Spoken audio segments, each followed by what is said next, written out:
Hello everyone and welcome to the review portion of Sixx for Six. Now we're going to try and keep these short and sweet. I know the last one kind of went on a little bit of tangent, but these I'm going to try and cut down and have just be a couple of minutes, some bullet points. So if you're coming in and you're just really curious on what my thoughts on the game are, you can get them quick without having to sit through a ton of filler. I will do my best to kind of provide explanations for everything, but not anything too in-depth. So today we are reviewing, Mario and Sonic at the Olympic Games. Now, this is the Tokyo 2020 that we just played on Sixx for Six. If you haven't watched that, there are 6 episodes out that you can go ahead and watch and just see some of the content that is in the game. So, first things first, what did I think about the game? My biggest and most important point is going to be the character roster. The roster is solid. There's a lot of characters that you have seen before that you know from the Sonic and Mario series, but I feel it could be better. A lot of characters are missing. Rosalina's not in there. You don't have Paulina. You're missing a lot of the characters from like Sonic Heroes. It's interesting who they chose to put in and who they chose not to put in. That also kind of goes hand in hand a little bit with the fact that some characters are only usable in some events and not all the events. It's very strange that they're continuing to use that. For instance, Diddy Kong is only usable in one single event and you can't use him in any of the other modes. I don't like that. I never liked that. I wish they wouldn't have that. I also do want to apologize. I do have some sun coming in here and I'm just not able to close the window right now. So if I look a little overexposed, that's going to be why. And my bed is currently being washed. So, you know, the usual stuff, weird on face screen stuff. But here we are. The second point I'd like to make is that the controls are just all over the place. Some stuff has gyros, some stuff is buttons only, some stuff is press A to repeatedly to charge power, some is hold R. Sometimes B is jump, sometimes A is jump, sometimes X is shoot, sometimes Y is shoot. It's all over. It really depends on what you're playing as to what is what. The only thing that seemed to be really consistent is that when you charge up your power at the beginning of the match, you hold R. Whereas if it's power later, like you're running or something, sometimes it's mash A, sometimes it's also hold R. It really depends on stuff like that. The other thing that's consistent is like the super moves, super dashes are always linked to either R or R plus A. So that's consistent, but pretty much every event has its own layout of controls. Nothing feels cohesive or similar. So a little bit strange there. Third, we've got that the events are fairly varied, at least. I feel like there's a good chunk of events. You do have a couple running events. You've got a relay, you've got a marathon, you've got 100-meter dash, but they do feel different. They are different from each other. And the rest of the modes, you know, all the jumps and everything feel very different between like the long jump and the triple jump.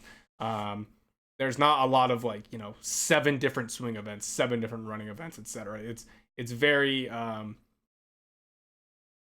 related, I guess, into what you would see for other Olympic games, that they didn't skimp out on adding something because it has a different mechanic than everything else. And I think that is a strong point for it. It's something that makes the game feel at least on par with the official Olympics games that came out a long time ago. So there is that. Poor explanation is kind of a big problem. A lot of the games will give you like a how-to controls, right? But it doesn't explain necessarily how they work. So it goes, charge power by mashing A, press B to set angle and release B on angle. You know, and you're like, oh, okay, I kind of get that. But then all of a sudden you find out that you have to press B and then the meter goes up. And once it gets to the top, you're just going. It's not going to go up and then come back down and go back up and come back down until you find the angle that you like. It doesn't explain necessarily when to press B or how long you should hold B, stuff like that. It's very cut and dry, as minimal text as they could have put in there. And it makes some of the events a little tricky, at least to start, because you're not sure. If you saw the Sixx for Six episodes, you realize how long Discus took me just to get, you know, something to not be thrown straight into the net, because it didn't explain how to do it. And I thought that was pretty frustrating and pretty upsetting. I will say that I did play some online stuff off camera, so this is going to be factored into that a little bit, but the FPS completely stable. Didn't notice any frame drops, didn't notice any like screen lag or anything like that.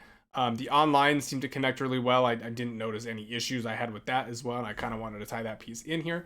I was able to connect to lobbies pretty quick, play with people, they all connected pretty quick, everyone readied up more or less pretty quick, and once it was ready, you got through the screens pretty quick to get to the events. The fact that the screens, you have to go through so many different menus between every single game is kind of frustrating, every single event. I wish you could just run a playlist of, 7 events that you really like, and you just use the same character throughout. I think that would be much better than the current system they have, but that's just me. And the last thing I want to talk about is the good chunk of modes. Now, there is local play and online play, which I think is really nice. The fact that you can play pretty much all of the events online, except for I think the 1964 events, I don't believe are available online. At least when I played, it wasn't. But then you also have a fully fleshed out story mode that, probably isn't the best. I haven't actually played it yet, but I have seen some content on it.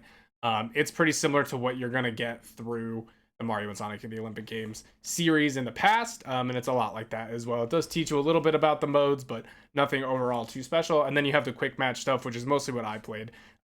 Let you get in there, play the events, all good, that kind of stuff. So if you are looking to do a couple different things with it, at least it is there. There's also team and individual for a lot of the events, which is nice. You can co-op up with a buddy and play that or play against each other. It's totally up to you.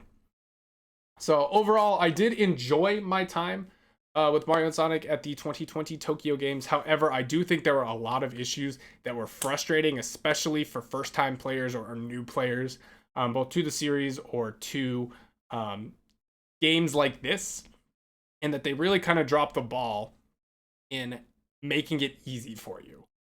Saying, hey, this button is always linked to jump. This button is always linked to power. This button is always linked to throw.